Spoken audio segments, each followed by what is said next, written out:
Party వాడుతుంది అంటే మీరు అప్డేట్ లో ఉన్నట్టు. లేదు మేము అప్డేట్ లో లేము అని చెప్పండి. ఎస్ వెరీ వెల్, మీరు అప్డేట్ లో లేరు మేము అనుకుంటాం. ఒక్క నిమిషం.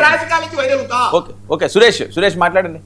ఏంటంటే రాజకీయాల నుంచి ముందుగా I don't understand the challenge.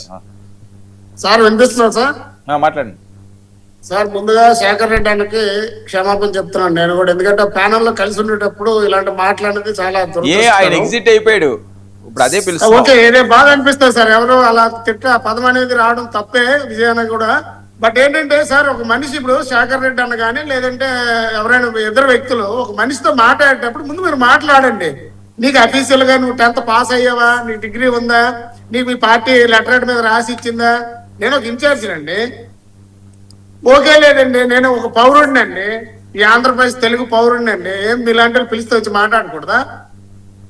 అంటే ఏదో ఒక మనిషిని క్రిస్టియన్ చేసి మాట్లాడి ఇబ్బంది పెట్టేటప్పుడు అన్ఫార్చునేట్ గా వాళ్ళకి వచ్చింది. అన్న కూడా సారీ చెప్పాడు, అది మంచి పరిణామం. నేను కూడా ఏంటంటే ప్యానల్ తరపు నుండి ఉన్నాను కాబట్టి నేను ఒకసారి క్షమాపణ చెప్తున్నాను సార్. ఇంకోటి లాయర్ గారికి ఒక విషయం చెప్పదలుచుకున్నాను సార్.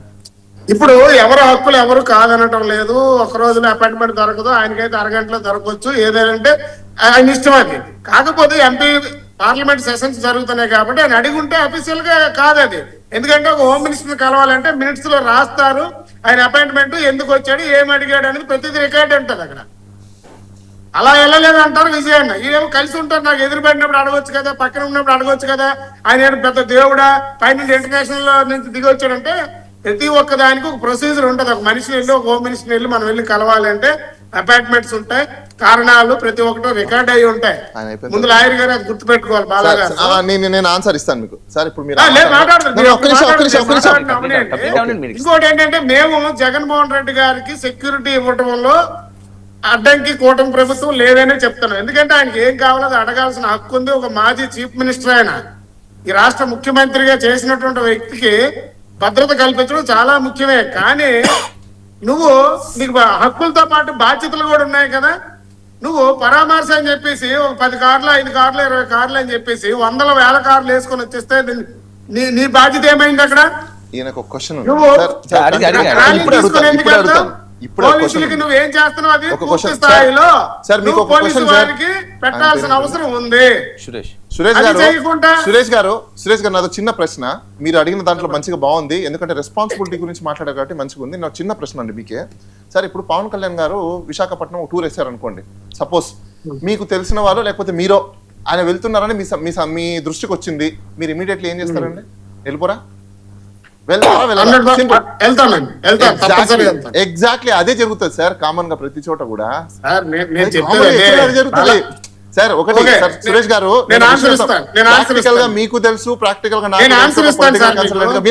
వినండి. ఎప్పుడైనా ఒక నాయకుడు వస్తున్నాడంటే ఈవెన్ మీరు నాయకుడే, మీకు తెలుసు, మీకు సంబంధించిన బ్యాక్ క్యాడర్ ఏదైతే ఉందో మీరు వచ్చారంటే ఖచ్చితంగా రారా? చేస్తారా? వస్తారు కదా. ఇప్పుడు మీ క్యాడర్ ఫోన్ చేస్తారా ఏమని అన్న? నేను ఆన్సర్ ఇస్తాను, ఆగండి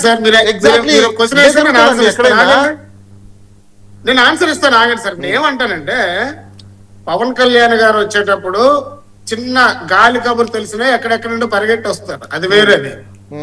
అలాగే సురేష్ వచ్చినప్పుడు ఒకలాగా వస్తారు, చంద్రబాబు నాయుడు గారు వచ్చినప్పుడు ఒకలాగా వస్తారు. అది ఇంటెలిజెన్సీ వాళ్ళకి ఎవరు వస్తే ఏం జరుగుతుంది, రోడ్లు ఎలా ఉంటాయి అనేది వాళ్ళకి తెలిసి దాన్ని బట్టి వాళ్ళు భద్రతా ఏర్పాట్లు అన్ని చేస్తారండి.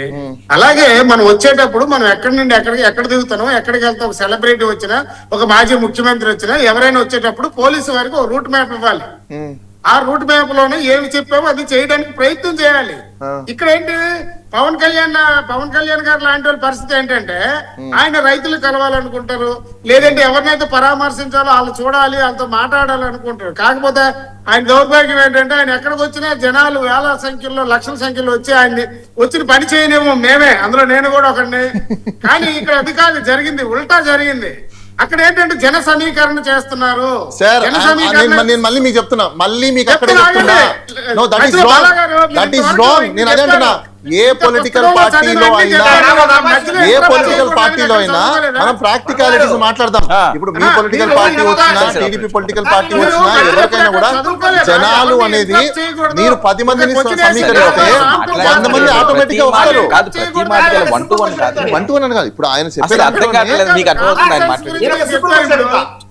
సార్ ఒక్క నిమిషం విజయ్ గారు ఆగండి, ఒక్క నిమిషం ప్లీజ్. సురేష్ గారు ప్లీజ్. శ్రీకాకుళం దగ్గర సీదిరి అప్పలరాజు గారిని ములాఖాతులో కలవడానికి వెళ్ళిన జగన్మోహన్ రెడ్డి గారు విశాఖపట్నంలో దిగి 120 కిలోమీటర్లు రోడ్డు మార్గాన్ని పయనించారు. మరి అన్ని ఊళ్ళకి ఆయన అట్లాగే రోడ్డు మార్గాన్ని పోతున్నాడా? నిన్న దేవరాపల్లికి హెలికాప్టర్లు పోలేదా? అంతకుముందు భీమవరం హెలికాప్టర్లు పోలేదా? అంతకుముందు అనంతపురికి హెలికాప్టర్లు పోలేదా?